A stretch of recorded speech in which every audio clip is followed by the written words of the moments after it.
So in the past month or so, I've picked up a recent strange obsession, which is learning how to ride these weird board things with wheels on them. And I thought I'd make a video showing some of the tips and strategies that I've used in order to improve at a completely new skill from the perspective of a 3-time world record holder. So stay tuned till the end to see my progress and also some of the tips and insights I've gained along the way. So tip number 1 is to find something that brings you joy. So this is kind of generic advice, but if you can find an activity that brings you a lot of joy through doing it, then you're going to stick through it through the long run, which means that you're going to get the hours of practice needed over the course of weeks and months and maybe even years to get good at the activity. So tip number 2 is pushing yourself out of your comfort zone.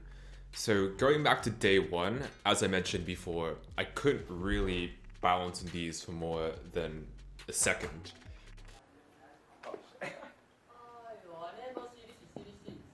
What do you mean, silly? This is cannot maintain. Table I cannot help you. Oh, never see you. Oh, this is how high level. But over the course of practicing it a bit every day outside my house for the course of about a week, I was able to actually not only balance on them, but propel myself and also go up and down small hills.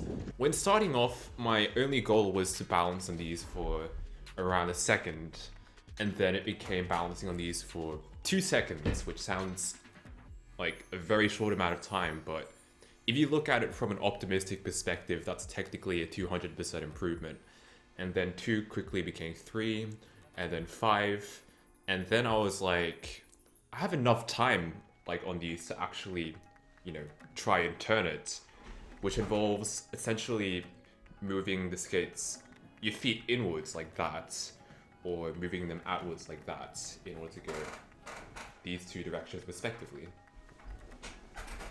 And then I could go down the entirety of my backyard path, which wasn't much once again.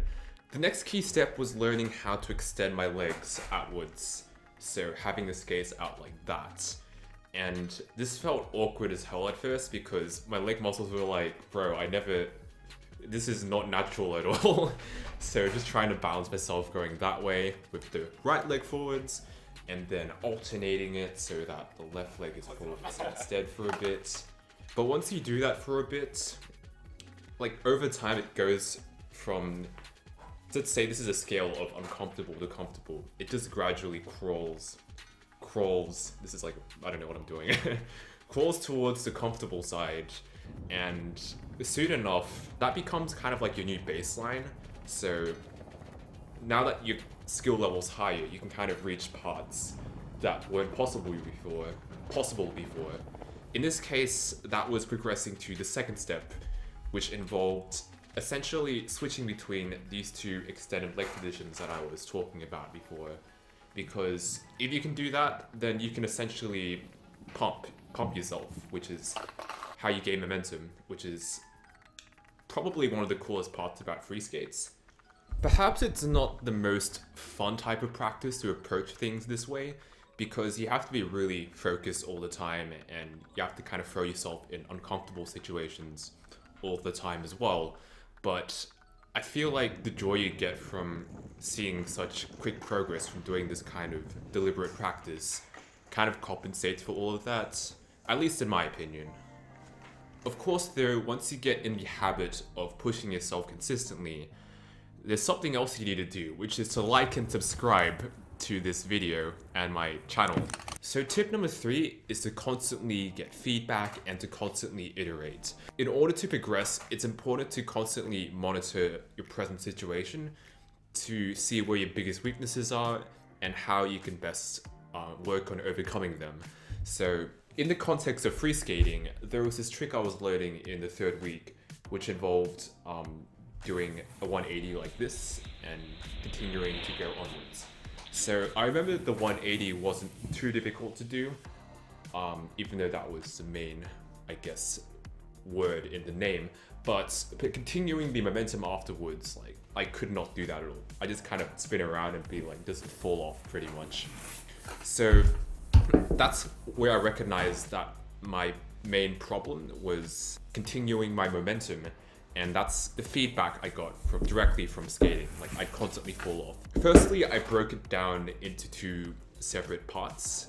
So the first part was the 180 at first, and the second part was starting from a neutral position from switch. And so I think I was practicing riding the switch a bit more, and also how to start just from a standstill kind of, but with the right foot, which felt pretty uncomfortable to me. So I figured once I could do that and I'm on the other side, I just kind of stop here and then start again using the thing that I just practiced.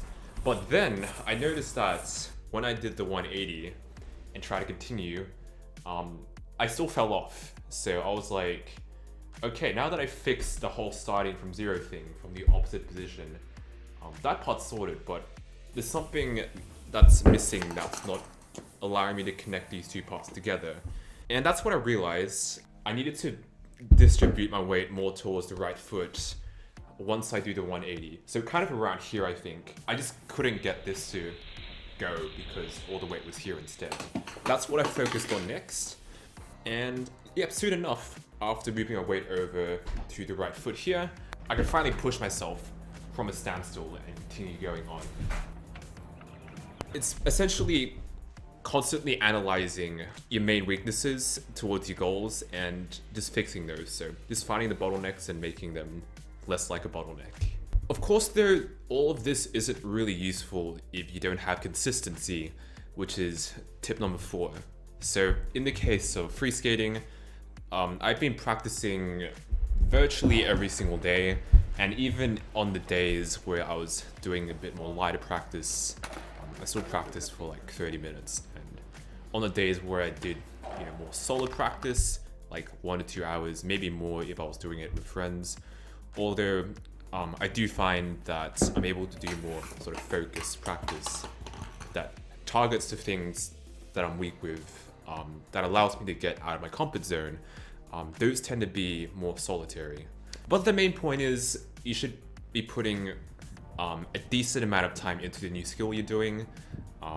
For me, it's like an hour, something similar to what I was doing when I was really into Rubik's Cube solving, or back when I was into language learning or chess playing, and doing it virtually every single day. And if there was like a day where I took like a day off, then I'd pretty much get back onto it the next day and not take more than 2 days off. And so you've made it to the end of the video. Thanks for sticking along all the way. And if you follow these 4 tips in learning whatever new skill you're learning at the moment, you're gonna progress a lot faster than most people, I reckon. That's the end of this. Be sure to like and subscribe for more videos like this.